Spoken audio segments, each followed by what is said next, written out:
Les travaux de rénovation du boulevard Lumumba ont officiellement repris le lundi 26 janvier 2026 sous l'œil attentif du ministre provincial des Infrastructures et Travaux Publics, le professeur Moïse Moukepe, en visite d'inspection sur ces chantiers d'intérêt majeur. Sur le terrain, les ouvriers de l'entreprise chargés de l'exécution sont pleinement mobilisés et travaillent d'arrache-pied afin de mener à terme ces travaux de grande envergure destinés à améliorer durablement la voirie urbaine. Satisfait de l'évolution et de la qualité des ouvrages réalisés, les patrons des ITP ou le là-bas s'est réjoui du respect des normes techniques observées.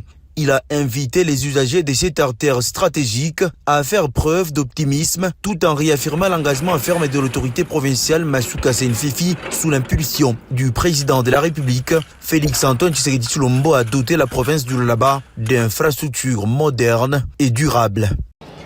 Ceci, c'est juste un signal pour dire à nos compatriotes que tout est fait sur base d'une planification et ce, en tenant compte de beaucoup de paramètres. Donc il n'y a aucun projet, aucun chantier, n'est-ce pas, qui sera inachevé, non.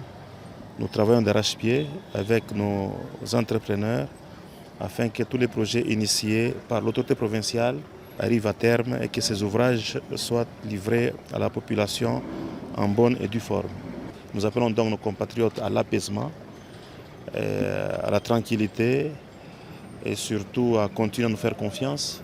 Nous sommes là, leurs ouvriers, travaillant pour eux afin que exactement nous puissions répondre à leurs desiderata. Au-delà de la réfection de la chaussée, le boulevard Lumumba sera également doté de caniveaux modernes pour une meilleure évacuation des eaux de pluie, principal ennemi de la voirie, ainsi que d'un système d'éclairage public renforçant la sécurité et la mobilité urbaine. Un projet structurant qui s'inscrit dans la droite ligne de la vision chef de l'État et de la politique de développement du gouvernement provincial résolument tournée vers l'amélioration du cadre de vie des populations. Le ministre provincial des Infrastructures et Travaux Publics a tard dans la soirée effectué une descente d'inspection des travaux de lutte contre la tête d'érosion qui menace la route nationale numéro 39, jonction avec la route bypass sud. L'entreprise à pied d'œuvre s'active davantage afin de préserver cette route d'intérêt social et économique.